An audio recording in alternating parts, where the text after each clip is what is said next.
पुणी सेमाने हसिले। नरसिंहपुर गाँव रे करीम और कृपा सिंधुर घर दुई जनकर घर खूब पाखापाखी। सकाल उठिले मुह देखा देखी, विपद आपदे कांध को कांध मिलाई ठिया हुअन्ति। जानी यात्रा और पुणे पर्व मिलिमिशि पालन करती। कृपा सिंधुर झील सोमा, करीमर झील हासिना दुहे गोटे श्रेणी रे पढ़ती। पाखापाखी बसती, एकाठी खेलती, एकाठी बोलती। करीम निज घरे पाई थाए किछि कुकुड़ा। कृपा सिंधु सौगिरे रखि थाए गोटे कुकुर, तार ना कालिया। बेल पाइले कालिया करीमर कुकुड़ारू गोटे दुईटा झांपी निए। प्रथमे करीम किछि कह नथुला, हेले से केते सहिब। कुकुरटी को जबत करबा पई करीम कृपा सिंधु को नेहुरा हला। कृपा सिंधु एथर कालिया को आखिरे रखिला। हेले कौन हब, प्रकृति छाड़ुची केउठु। सूर्य गौंडी कालिया गोटे दुईटा कुकुड़ा झांपी निए। करीम एथर रागिगला।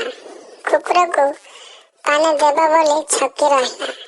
कालिया दिने कुकुड़ा भाड़ी ऊपर को उठिबा बेलକୁ करीम देला पहाड़ी। कालिया काउ काउ करी धाइला। से छोटा होइगला। एथिरे कृपा सिंधु रागी जाई करीम को गाली देला। करीम मध्य कृपा सिंधु को गाली देला। कजिया बढ़िला। एणिकी दुई परिवार रे कथाबार्ता बंद।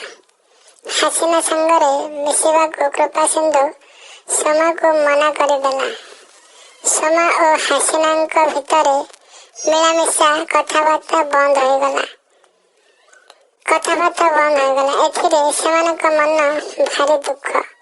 आग परी मुहरे नथिला हस। दिनकर कथा।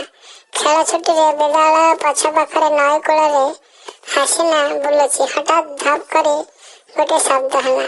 हासिना नई कूल को दौड़िला। देखिला सोमा पानी रे बुड़ुची आ उठुची।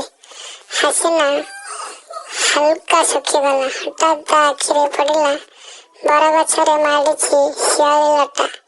सेथुरु खंडे बड़ लटा को दांतरे छिंडाई पकाइला। लटा खंड को सोमा आड़को पकाई देई कहला, सोमा याको धरी पका।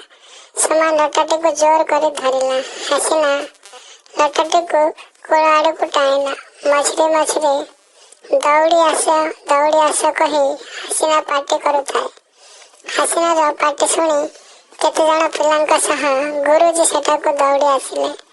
हासिना लटाटी को टाणला बेले धई सई हेउଥାଏ। तथापि से प्राणपणे टाणुଥାଏ। ता सह गुरुजी और पिलामाने लागिगले। सोमा को कूलକୁ आनिले। सेतेबेळेକୁ सोमा पानी पी जाइଥାଏ। खबर पाई कृपा सिंधु और करीम सेठाको आसिले। गुरुजी कहले, कृपा सिंधु तमे सोमा को हासिना संगरे मिशिबा को मना करथिला। आज से हासिनार तम झील को बचाइला। कृपा सिंधुर मुंड लाजरे नाइगला। कृपा सिंधु करीम को कहला, भाई मते क्षमा कर। हासिना नथिले आज सोमा को पाई न थांती। करीम और कृपा सिंधु कोलाकोली हेले। सोमा और हासिनाଙ୍କ मुहरे फुटी उठिला हस।